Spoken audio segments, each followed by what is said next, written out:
Hi, congratulations on your new RV. We're really excited for you. Please make sure before you're signing that you bring the following items with you. If you're a cash buyer, please make sure that you bring a cashier's check, no personal checks at time of signing, or you may bring actual cash. If you're a finance customer, please make sure that you bring proof of insurance listing your specific lien holder. If you need that information, please call us ahead of time. Also, make sure that you bring all valid driver's license of all persons that will be listed on the title. If you have a trade that you're trading in with us, please make sure that you bring your 10-day payoff as well as your title and all persons who will be listed on the title of that trade. Arrive 30 minutes early before your appointment time so we can properly inspect your unit, and also make sure that you have the fridge on and running prior to arrival. If you have any questions, please feel free to give us a call at 810-686-0710. Thanks so much. Have a great day. Hello, it's Mike with TradeWinds RV Center here to congratulate you on your purchase of your JAYFLIGHT 34 RSBS travel trailer. I'm here to walk you around it, show you how to use a few things, get the best out of your camping experience. Let's start by talking about arriving at the campsite. A couple things to take into consideration when parking. Of course, on your campsite, you got your slide and your big awning. There'll be plenty of room for them to come in and out. And on your off campsite, a couple more slides to think about. Be plenty of room for them to come in and out, preferably nothing hanging over top, and then leave yourself a nice walking path, because the next thing you need to think about is where your power and water connections are going to be. Your power is going to be just in front of your tires on your off camp side or your driver's side of your tow vehicle, and city water connection will be just ahead of that. So park accordingly so you can utilize the facilities at the campsite. Once you arrive and unhook your hitch, first thing you can do is level your unit. Unit comes with a power tongue jack, night docking light should you arrive at night. Simply lower or raise the unit to your level. Now a unit this long, I highly recommend with your slides in, find the middle of your unit, put on the stick-on level. You can pick up one of those in our store, have someone watch that while you bring this tongue up and get yourself level. Now if you lose power, under this little rubber stopper right here is a hole to run that crank right there down, so you can get this up and down if you lose power. Speaking of power, check your battery posts when you arrive, make sure those haven't wiggled loose over time. Once you've got our unit level, next thing we're going to do is stabilize it. All four corners of your unit, you have these stabilizing jacks, 3/4 inch hand crank. You can use a drill gun or an impact driver. I just recommend when you get to the bottom you slow down, because remember, these are stabilizing jacks, not leveling jacks. We already have our unit level. I recommend some stabilizing jack pads. Then we're going to protect the feet of your stabilizing jacks from dirt and debris and hot blacktop in the summer. Better distribute the weight. A really good investment with your 10% off coupon. Run these down just until they are taut. Once you have any type of resistance on your hand crank, stop and go to the next one. Remember, again, they're stabilizing jacks. We already have our unit level. We just want to stabilize it. Get all four of these ran down.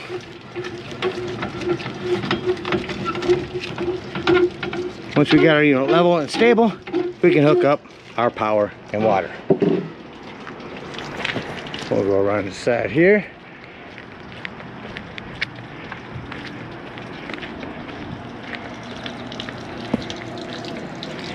Big long 50 amp cord right here.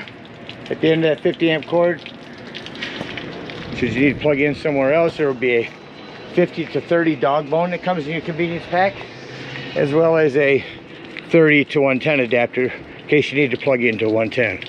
Just remember, plugging into 110, run appliances like ACs accordingly. Don't want to pop a bunch of breakers. Got your power hooked up, let's hook up our water. At campsites, we'll hook up to city water connection. First and foremost, your water pressure regulator. This water pressure regulator is going to reduce the water pressure to 40 to 50 psi. It's going to protect the lines in your unit. Hook that up. Hook up your hose, but don't turn your hose on yet. Let's go to your hot water heater. All we're going to do at this point, folks, make sure our drain plug's on there. Get that on there nice and snug. Make sure our pressure release valve is down. Then we can go ahead and turn that hose on. After that hose has been on for a while, our unit's level and stable, we can deploy our slides. Go inside and open up all of your water taps. Once you get all the air out of the lines, you got a steady flow of water, close them up, then you can turn on your hot water heater from indoors. Now say we're gonna go camping and we're not gonna use city water, we're gonna go boondocking. We're gonna fill up our potable water tank. In that case, just above our city water connection, we fill up our potable water. Use your water pressure regulator. The way to tell this is full, you're gonna go inside and on your control panel where you check your battery, black and gray tank levels, there's also a fresh button. Hold that fresh button down. That'll tell you when this tank is full. When it is, remove your hose, put your cap on there, and then when you want to utilize this water, that's when you turn on your water pump. Only when you're using potable water to get it from your fresh water tank. Don't turn on your water pump when you're hooked up to city water. That's already pressurized. All right, we got water and power. We're all hooked up to camp.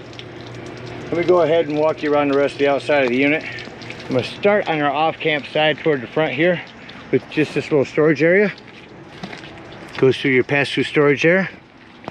Our first slide has storage that you can access from underneath your bed. Coming over here is our black tank flush. We'll talk about that when we leave the campsite and dump our tanks.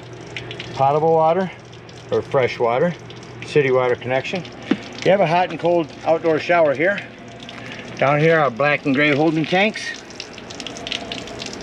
There's our fresh water drains, low point drains. Again, your hot water heater, your power.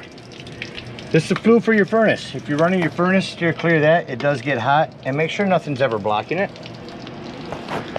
On this slide, you've got a vent for your microwave. That's where you plug your cable in at the campsite. And a little more storage. Back of the unit, got a ladder. Utilize it. Go up there a couple times a year. Check the seams of your roof and caulk as needed. Maintain the roof of your unit, you're going to maintain the life of this unit.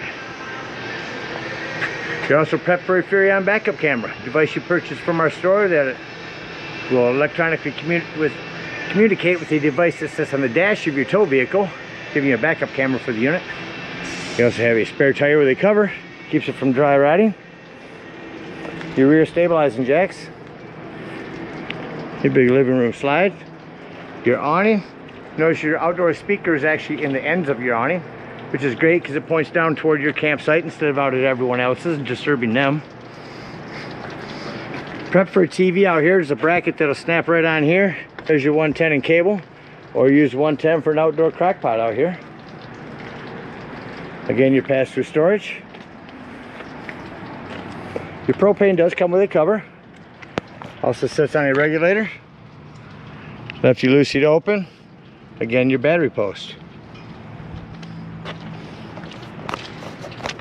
A night docking light here as well. And that about covers everything on the outside. Let's go take a look inside your unit.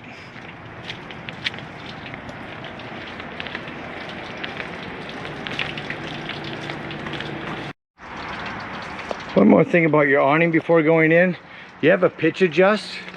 So hypothetically, if your picnic table is down here, it starts to rain, you can pitch adjust and that will tilt and run all the rainwater down to this end or vice versa.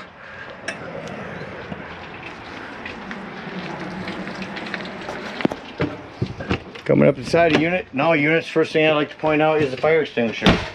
Make sure that you and everyone that's camping with you knows that the fire extinguisher is located at the entry doorway. Coming up the entry, inside this door is your control panel. So here's where you can check the levels of your brand new battery. Fresh water, that's the one I said you can hold down to tell when your potable water is full. Black and gray tank. Here's where you turn on your water pump if you're using potable water. Your water heater if hooked up to gas, your water heater if hooked up to electric. Do it accordingly. Exterior and interior lighting. Awning and slide controls. Your awning. I don't have it all the way out yet. I wanted to show you. The bottom of your awning is white, the top is gray. As you extend this out, you only want to run it until that white flap is down to 90 degrees and you can see that black bar. That will extend past that and roll itself up backwards. They've yet to design one that stops on its own. So as you run it out, watch it and stop accordingly. You can stop this at any point, depending on how far you want it to be out. You have that pitch adjust at this end too. The awning lighting, shut that off.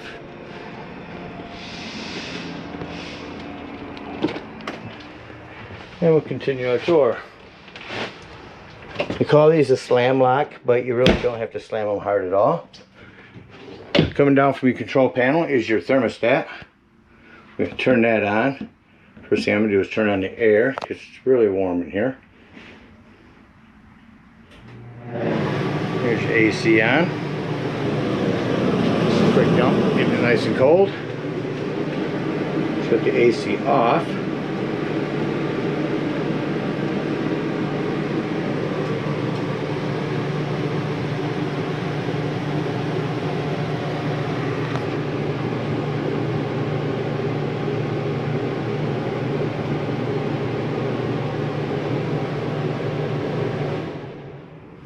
Come down, turn on your furnace.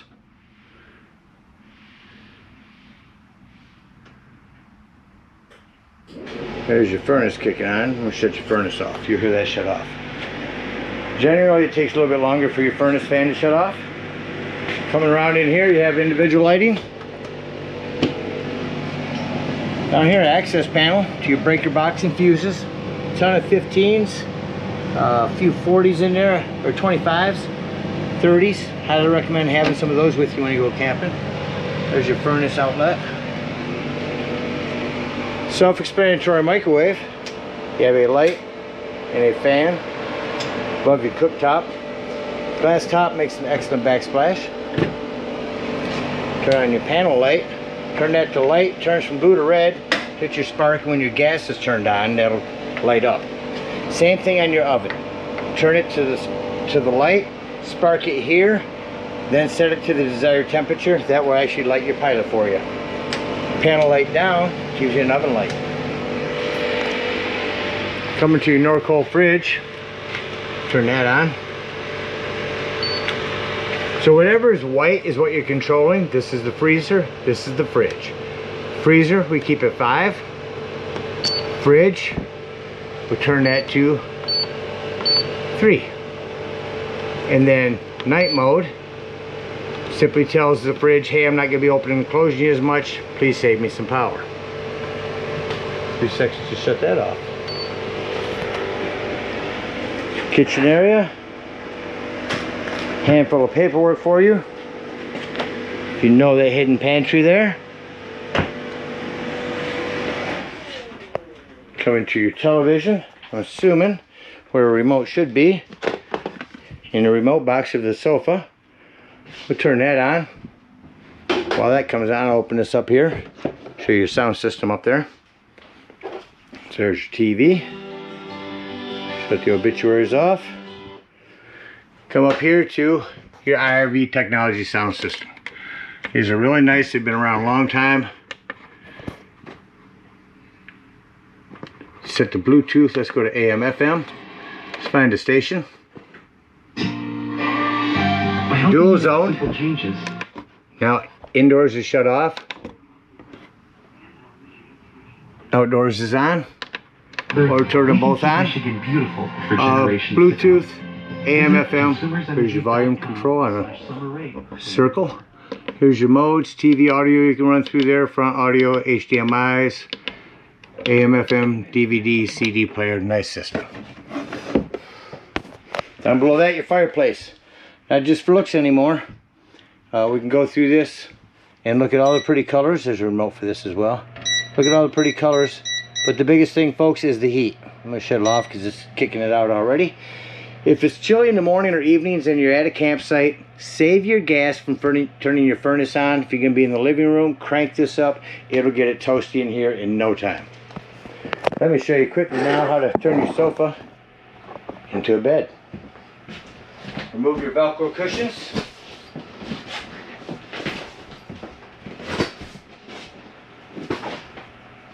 To stand in the middle gives you good leverage. Bring your legs out. Your legs are out. Lift that up. You heard your furnace just shut off. You see it takes a little while for that furnace fan to shut off. Set that down like so. Just that quickly you are into a bed. Very comfortable, better than any hide bed. 6 inches of solid foam between all 3 pieces.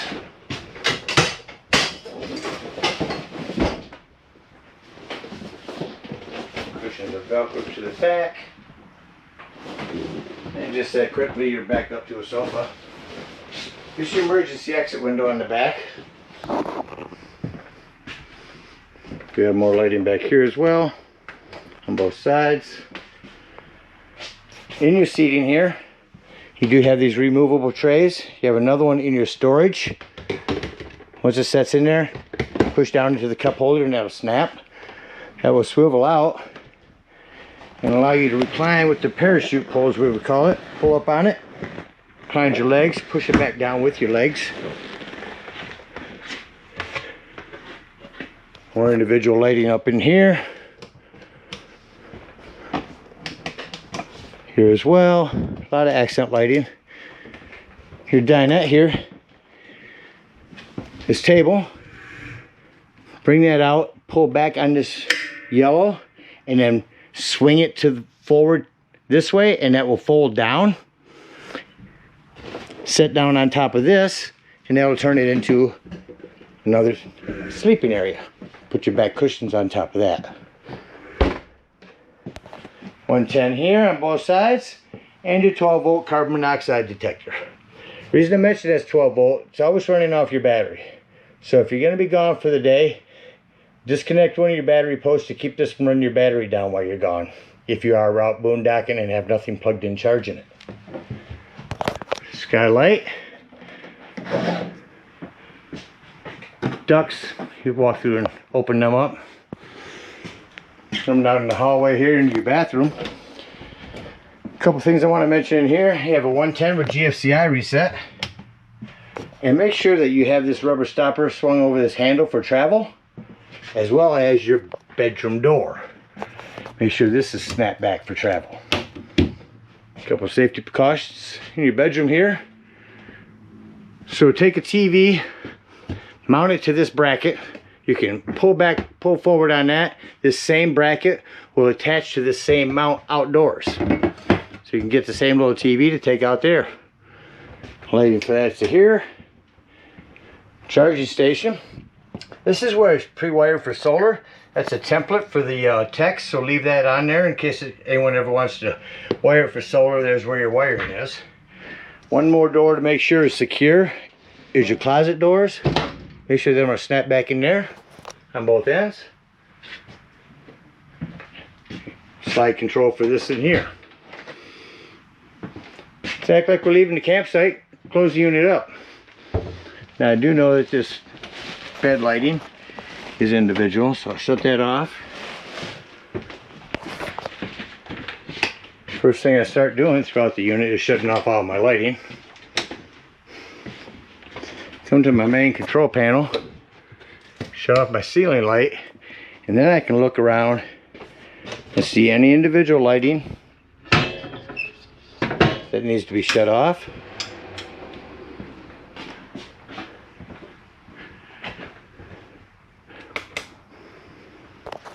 Then I can come back up here and turn on my ceiling lights. Doors and drawers. Make sure all doors and drawers are secured and closed. Especially these. Anything over here in your dinette area, this entertainment center. Make sure your couch is all the way back and it hasn't slid forward. Put your remote back in here. Remote for your fireplace is in there as well.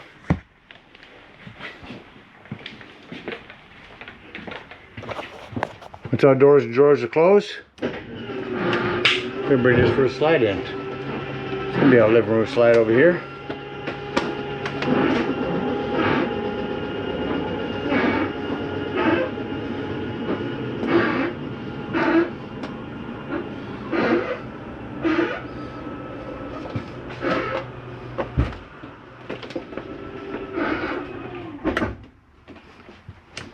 Bring in our other living room slide, or kitchen size slide.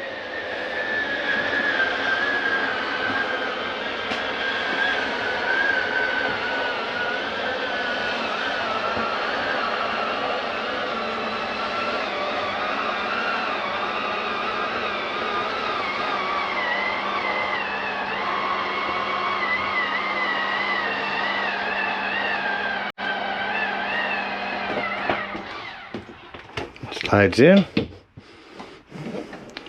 And come back to our bedroom. Turn on the light to do this if you need. We're gonna hit slide in. Again, make sure the doors on your dresser area down there are closed. Nothing's gonna impede your slide from coming in. Got all clothes moved, hampers, etc. It's okay to hear that noise. That's just the slide mechanism telling itself not to go in any further, that you're in all the way. Close that, come back up in here, shut off our lighting. Exit the unit. Now these steps, the most important thing to remember with these is make sure your exterior door is all the way open. Otherwise, this could catch on your door. Bring it up inside. Set it inside softly, pull back and lock that in. Lock and deadbolt your exterior door. Lift and turn your handle. You're all ready for travel there. At this point, bring up our stabilizing jacks. Just want to mention one last thing out here on the outside. You do have a quick connect LP in this back corner. Unhook our power, our water, and our cable. We're going to come right here. We're going to open up both those low point drains. After we've opened them, you come up to your hot water heater here. You're going to lift up on this pressure release valve. That's going to dump the remainder of your hot water out of here. Push this back down so you can close your door, and then you can remove your drain plug. Hook up your hitch and head on up to the dump station. Now at the dump station, park accordingly. Your dump is going to be right in front of your tires on your driver's side of your tow vehicle. 10-foot hose comes with your convenience pack. Hook that up and pull your black holding tank handle. Pull that all the way forward. From back here, pull that forward. Let that dump. Once it sounds like it's no longer dumping, leave that black handle open. Again, with your water pressure regulator, hook up the hose at the dump station to this black tank flush. Turn that hose on for a good 5 minutes. Let that wash your black tank out. Once that's done, close that black handle, pull that gray handle. Now that gray handle is going to be cleaner water. It's your sinks, your showers. That's going to clean your sewage hose out for you. Then you're going to conveniently and sanitarily come back to where it says squeeze. We're going to squeeze and store our sewage hose right in our bumper. Again, we thank you guys so much for your purchase. Hope you guys enjoy this JAYFLIGHT for many years to come. Happy camping.